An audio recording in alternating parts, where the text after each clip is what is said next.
Hello everyone, thank you so much for watching this video. This video is all about Kethu transit in Libra for Libra Ascendant as per Vedic astrology. So you all know that Rahu got transited into Aries zodiac sign on April 12, 2022, and Kethu got transited into Libra zodiac sign on April 12, 2022.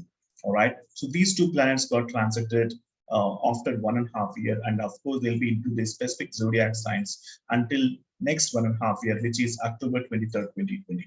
So let me talk to you about the prediction pertaining to the Libra ascendant. So this is what is all about I have for you. All right. So Ketu transiting into first house. So when Ketu get transited into the first house, it talks about your self, mindset, childhood, color, health, characteristics, behavioral traits, your interests, your hobbies, your personality, your body, and complexion. So basically, it's all about your own self. Your first house talks about your own self.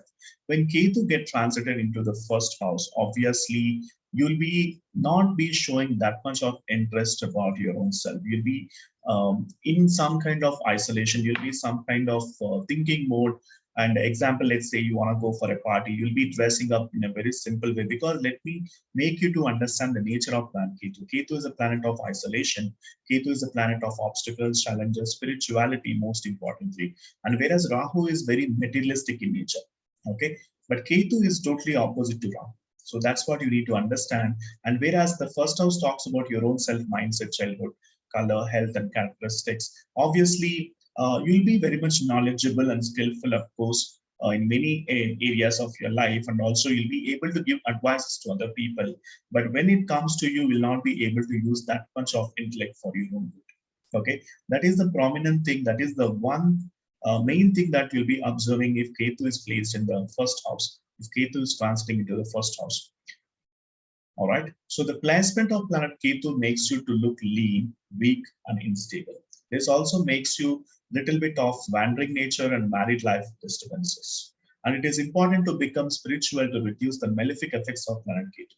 So as I keep telling to you, Ketu is the planet of spirituality. And if at all you undergo spiritual rituals, if you do some kind of spiritual rituals, so obviously the negative effect of Ketu will be reduced automatically. So this transit also brings conflicts, disturbances at home, and also it makes you to wander around diseases, loss of business, loss of wealth, and there'll be turmoil in family environment.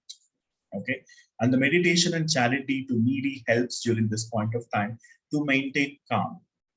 It is very much important for you to understand about planet Ketu. Ketu loves to be spiritual. If at all you are a spiritual, then the negativity effect of the Ketu will be reduced drastically. Especially Ketu is a planet of obstacles, challenges, and all that. Obviously, if you get into some kind of spiritual rituals, obviously that would really help you for to maintain positivity in your life.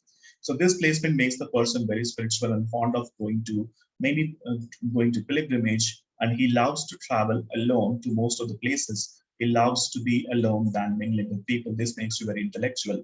As I mentioned to you, Ketu is a planet of separation, isolation. So it makes you, see, I don't say that it makes you very boring. Of course, it may be a little bit of boring because to be your own self, but there are some people who enjoy their own comfort. Okay, and they become super successful being themselves, right? So that is what about planet Ketu I was talking about here. So although because Ketu is a planet of thinking out of box, you'll be thinking beyond than general thinking, like how Mercury, who is the planet of intellect, does. So this placement makes the person to become a great writer, great scholar, great poet, and also a lot of doctors, engineers, lot of doctors, lawyers, judges, and the people who involved into research and development, and also the scientists have a great placement of planet Ketu in the first house, and of course in the favorable signs. So for Ketu, the favorable signs are basically Aries is the favorable sign, and also Cancer is the favorable sign, and also Leo is the favorable sign, and of course then comes Scorpio is the favorable sign.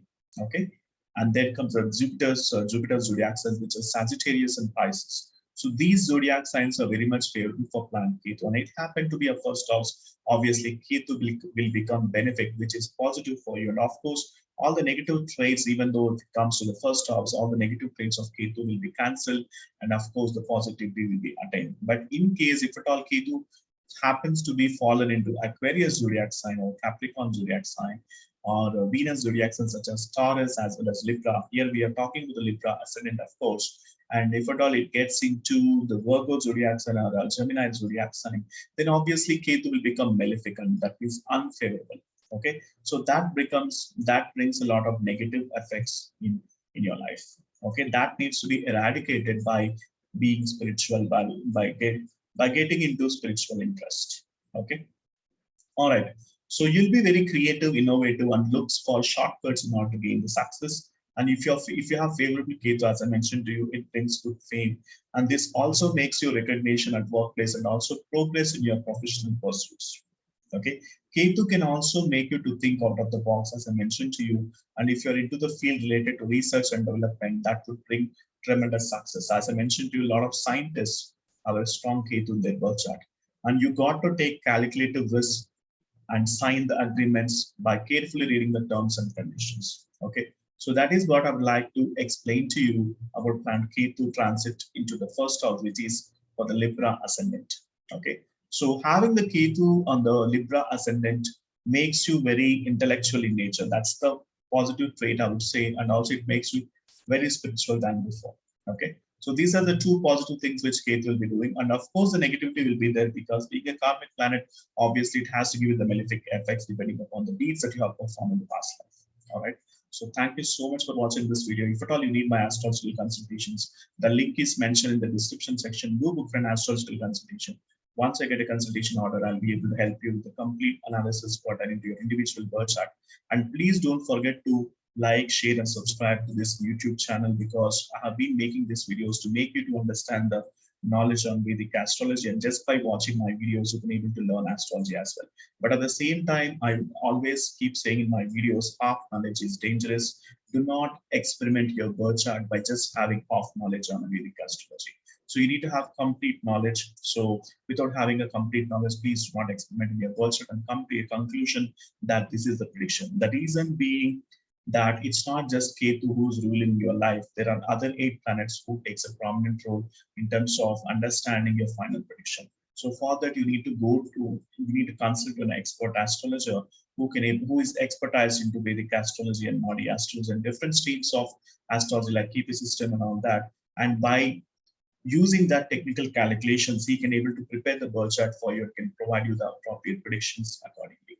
And also the astrological remedies will be providing. And for the people who book for an astrology consultation from our academy, so obviously we'll be giving the SWOT analysis in terms of understanding about your birth chart through strengths, weaknesses, opportunities, and threats as well. So it is very unique in what other astrologers are providing. So that is the main reason why we accept very limited consultations, and also I do hardly 2 or 3 consultations, or sometimes even less than 3 for a month. So because I want the people who are very serious in terms of learning Vedic astrology. Okay, so that is the main reason why we don't take much of consultations. Okay, so if at all you need my astrological consultation, the link is mentioned in the description section. Without any delay, please book for an astrological consultation and I'll see you in your birth chart. Okay, so thank you so much and I'll see you in the next video. Bye for now.